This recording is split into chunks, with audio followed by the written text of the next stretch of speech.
over here. We need to talk.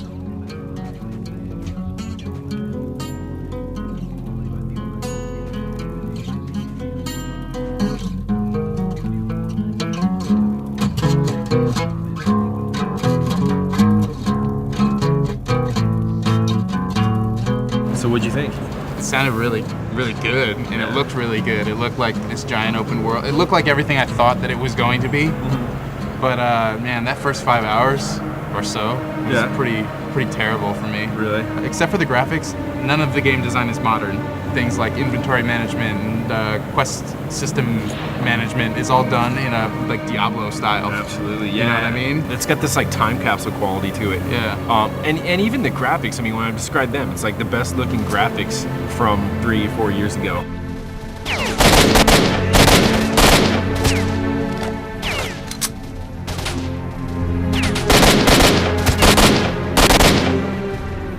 Parts of the game that work well for me, work well enough that I look at all that and it just like adds to the vibe. It's like, okay, this is this Ukraine-made game. This like thing just popped out of, you know, Kiev, and the guys making it are just like, this isn't our backyard, and this is the big crazy, you know, demon that we have here, and everyone, you know, comes up with their own stories about what it means and how it happened. And you don't know what the extent of the range of possibilities are at first, and because of that, you know, you think, oh, they're enormous. You find out later they're not anywhere near as big or as expansive as you assume. But that initial part where you're like, it could be as big as who knows? Think it is. Yeah. It almost feels like it could be like an Oblivion style game. Yeah, and but it's physically big in terms of options, in terms of the AI.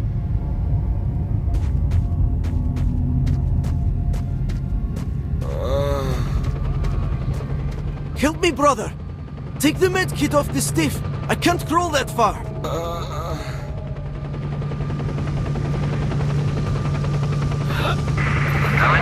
Help me, brother!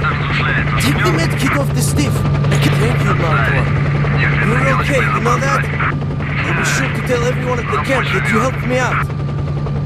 This game is like, it just throws you in. It's like, figure this stuff out. You're smart enough to make a computer that can play this.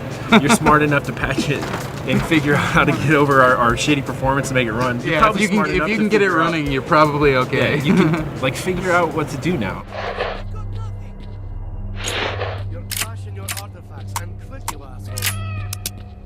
I've got no money, no artifact. It's the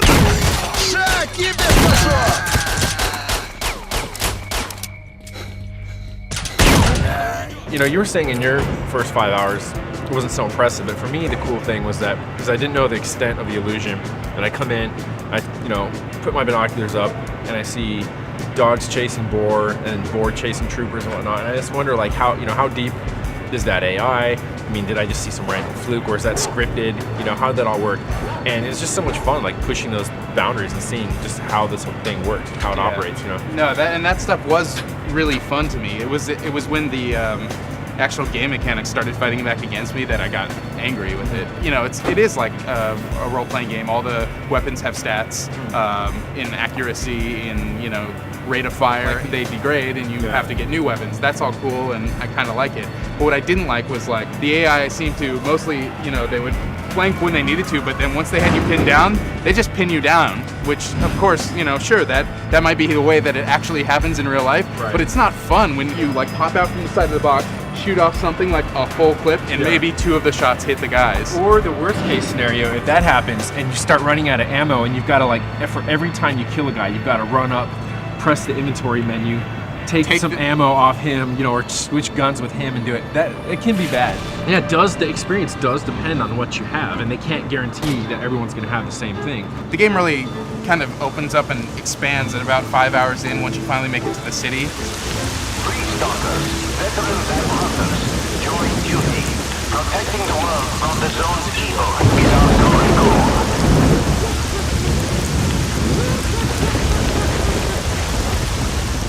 Where you meet the barkeep and you meet all these people running around the town who can give you new missions that are side quests, or in terms of the barkeep, like keeps the narrative moving forward. That bar, huh? Hey, Martwa, have you brought the documents from the Institute? They gave me the stalking suit, which like increases your abilities greatly, so you're not wearing your stupid leather jacket anymore. Like I was dying all the time before I got that suit, and before I got a few of those little crystals that actually, you know, increased the amount of health I had or whatever. And once you get the scope for your rifle for the first time, that really changes the game too. Yeah, because once you have a scope, then you can stand back and shoot things.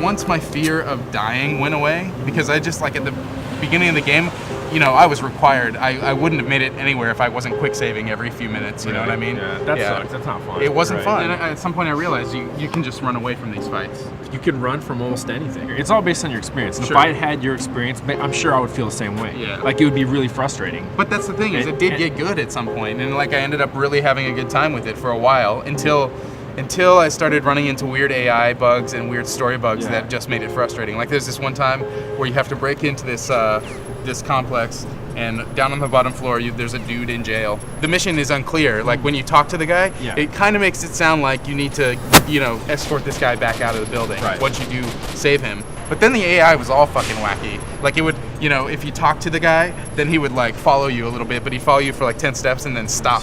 And then like you talk to him again. To take him out? No, well that was the thing. We couldn't figure it out. But then eventually he like would run out of his cell, run all the way back. He got to the point where we had cleared the complex, and he was running around the entire complex on sprint. And then like he disappeared for a while. We like left the complex and we were running around shooting more guys.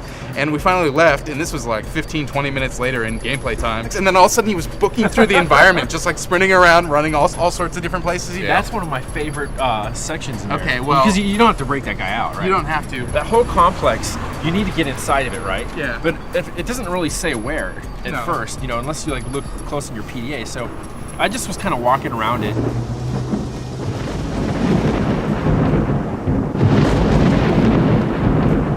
And it took me a while, and eventually I'm like, oh, here's a way in. But I was like, okay, this makes sense, because this is what I would do if there wasn't a flashing arrow in life. I would case this joint and look for a way in. And then after I looked the whole thing, I'd say, okay, that looks like an option, and that looks like one. When you get into that area, there are so many ways in. I don't know if you realize just how many.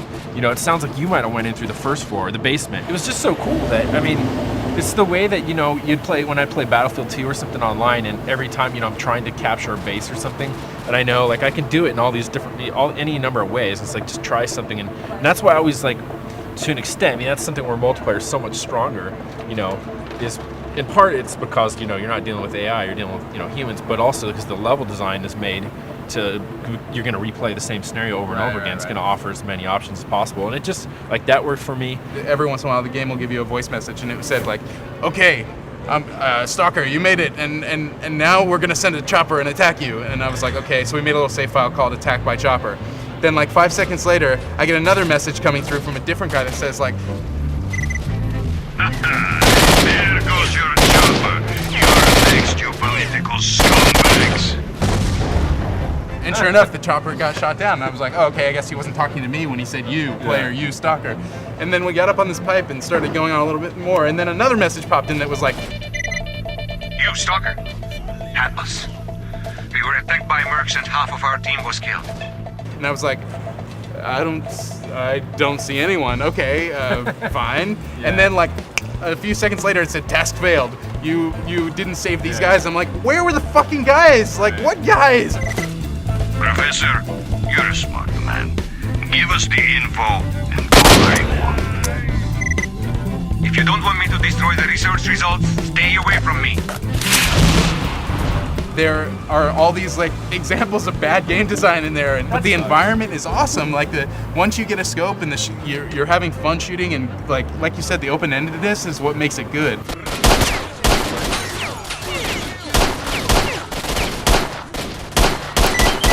It's like, man, EA would never put out a game like this. They'd get like 4 more producers on that title to like trim shit out. Like, you know, little things like when you zoom in with your scope. If you're playing on a 16:9 monitor, like the zooming reticle is like an ellipse. You know, it's not a circle. Like they wouldn't have let artists spend however many weeks working on parts of the environment that like maybe 10-20% of the gaming of the players are going to even explore. Like I chose to overlook. I mean, I didn't choose to ignore it. That stuff's there. They just didn't have the effect on my like take on the game that they are for you. No, and that's the thing is like I know how frustrated I was at times, and like I said, at times I wanted to stop playing, but I did keep going. When you review or criticize movies and stuff, you never really expect to have just this exact range of scores for the whole thing. I think if you just review games on a technical level, like a machine or something, like a consumer report, it is easy to go through the checklist, and everyone kind of agrees. If this thing works the way that it proposes, that it says it's going to work, then it's good, Yeah. But I think once we get beyond that and get to just like the times we have with the game, what it's like to play these games, you're gonna have a lot bigger range. And it's like no one's right or wrong. It's like it would be so dumb of me to tell you, well, you just don't get the game. You're dumb, Ryan. Because clearly, it's not living up to the hype for you. Yeah, and that no. sucks. Because I've had that happen to me for games that other people have been hyped on. I'll put it to you this way: I'm glad that S.T.A.L.K.E.R exists the way that it does. Yeah. You know what I mean? Like as much as I don't like or have problems with it being the way that it is. I wouldn't want it to be Tom Clancy-ified, you know what I mean? I wouldn't want it to have the Ubisoft or the EA treatment, because then it would feel just like those games. It would probably lose some of the things that are nice about it. That's good. Yeah, that's reassuring, because it's like, to me, that is important. It's something else. It's like another option. For all the reasons we said, it stands out, and I think that just makes the bigger gaming landscape richer, for it. And I hope that developer makes something else soon. Готовься к фуршету, чувак. Ты — основное блюдо. Давай шевели ногами. Ты быстрее двигайся, урод! Я тебе не завидую.